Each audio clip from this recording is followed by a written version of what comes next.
The Fed is an interesting organization. Every single action they take is being watched literally all around the world. Every financial analyst waits for their meetings and trades based on the information. Their words change markets instantly. So when they release their statements, they are carefully worded. They refer to it as, quote, forward guidance. The Fed has been on a mission to ensure that the markets know that they will be handing out easy money. No need to worry. I think I'll go back to sleep, safe and sound. You came here for the truth, so let me unveil that for you. Today we are going to look at the Federal Reserve, one of my favorite topics to discuss. We are going to look at Jerome Powell, Janet Yellen, Ben Bernanke. I've got a lot to talk about today in this video, but I want to make it as quick as I possibly can. There's a lot of detail in here that I don't think people are aware of, so let's get into it.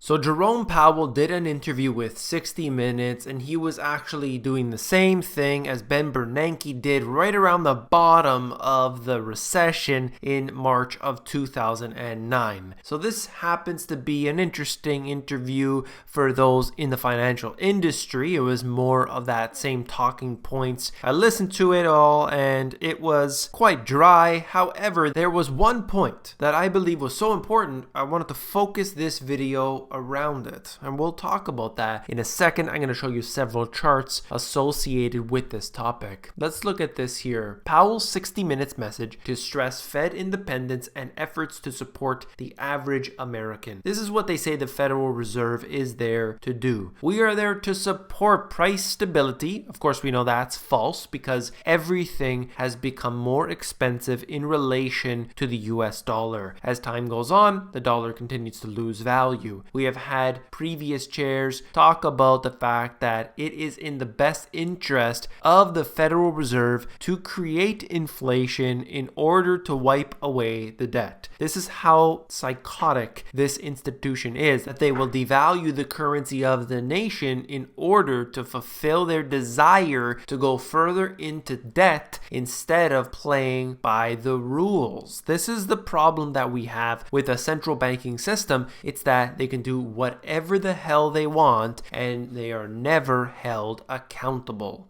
The most important thing that he said in this interview was this, and I quote, "We have an unusually large number of people in their prime working years who are not in the labor force." I'm going to show you a chart on that in just a second. The United States has a lower labor force participation rate than almost every other advanced country. So when we look at the unemployment rate, the U3 rate provided by the BLS, the Bureau of Labor Statistics, we are given a number that is absolutely, positively false. If you want to understand exactly why this number is false, go to the end of this video and I will show you another video that I did talking about the reasons why that number is fake. But for now, we're going to talk about the difference between this U3 rate and the labor force participation rate. This will be something I'll show you in a chart in just a second, but more on this interview.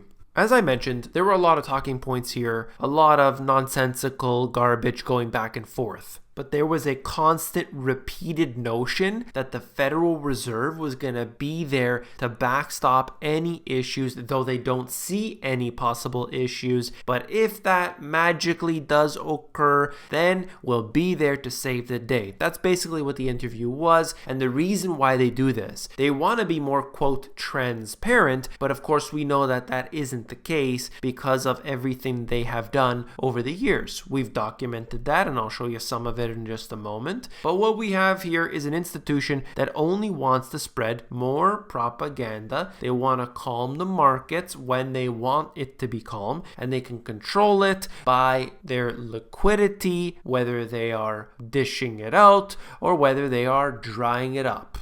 This is the civilian labor force participation rate, and right now it's at 63%. Every time I talk about this, I am always criticized by individuals who do not listen carefully. When we talk about the labor force participation rate, we are not including infants. We are not including people that are 125 years old. This is, as Powell said, people in their prime working years. They're not in in there, and how the hell do you get a population where there is only 63% of the labor force and somehow we are getting a U3 unemployment statistic at 4%? You are the ones that have to figure that one out. As far as I'm concerned, we got a big question mark right there. Going back in time to 2002, this is perhaps the best speech that has ever been told by the Federal Reserve. This here is Ben Bernanke, and the title is Deflation, Making Sure It Doesn't Happen Here. If you haven't read this before, this is probably the best read you're ever going to have because it's so telling of what they are doing now, what they're willing to do, what they did in the past as well. He talks about the devaluation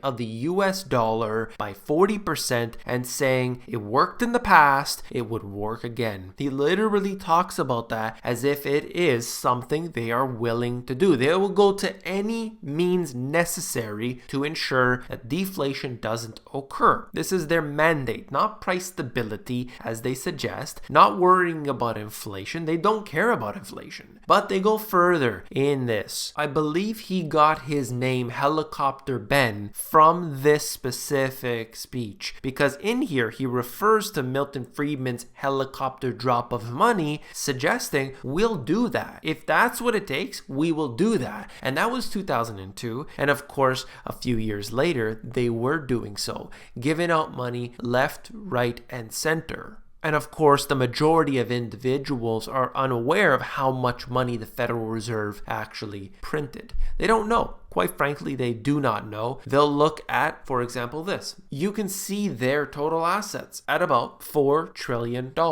That might seem like a lot to some, to others, maybe not so much. Regardless, that's not the real number. Many people are not aware of how much money they actually printed. And in fact, nobody, unless you're probably a high-level individual at the Federal Reserve, is aware either. That's the case that we've seen here with the Federal Reserve and what they've been capable of. Well, this here is the limited audit of the Federal Reserve. This took place July 2011. You could see the U.S. provided a whopping $16 trillion in secret loans to bail out American and foreign banks and businesses during the worst economic crisis since the 1930s. We're looking at this time frame as being one unprecedented scheme that went completely by everybody, all of the regulators, all of the Congress. Nobody was apparently aware of anything that occurred during this period. They gave out at least $16 trillion that they were able to document just in this one audit. And what did the Federal Reserve do? The Federal Reserve said this is undermining our independence, which is so stupid. And what did the Congress do after this? Nothing whatsoever. What did anybody do? Who got in trouble? Nobody. Nothing happened. So what happened to the $16 trillion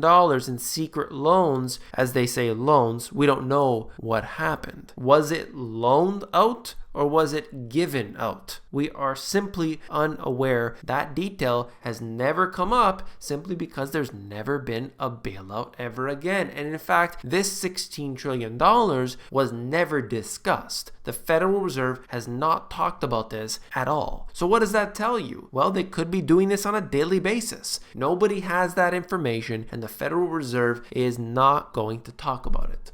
The Federal Reserve has been giving out easy money. They've been doing so for a long time. Sure, we can suggest that 1980, that was a wild time, and this is really an anomaly when you see it on a historical perspective, all right? But even if we chop it down to a more reasonable, let's just say in this case here, like 11%, 10% or so, and bring it down to where it was at a peak, but not so high, and just to eliminate the anomaly, regardless, we see this trend. Take a look. interest rates have been coming down. And of course, as I've mentioned many times before, they can't get to the previous high. That happens every single time they try to increase. They have to drop them down lower. Today, the interest rates, the Fed funds rate, is set to approximately 2.4. They always have this window and they bring it to the very top before they were increasing. This time around, they can get up to 2.5. We'll see if they're even able to get that high, but they can bring it down to 2.25 before they officially have to bring down the rates. We'll see how they react. The point is that easy money is the name of the game today. They've been printing a hell of a lot of money, apparently giving it even outside of their borders, which I think is ridiculous, bailing out Canadian banks. Why didn't the Bank of Canada bail out the Canadian banks? Why would they take a loan from the Federal Reserve? Why would they take money from another central bank? That raises questions. That's why when people aren't asking the right questions, they're just saying, shut up,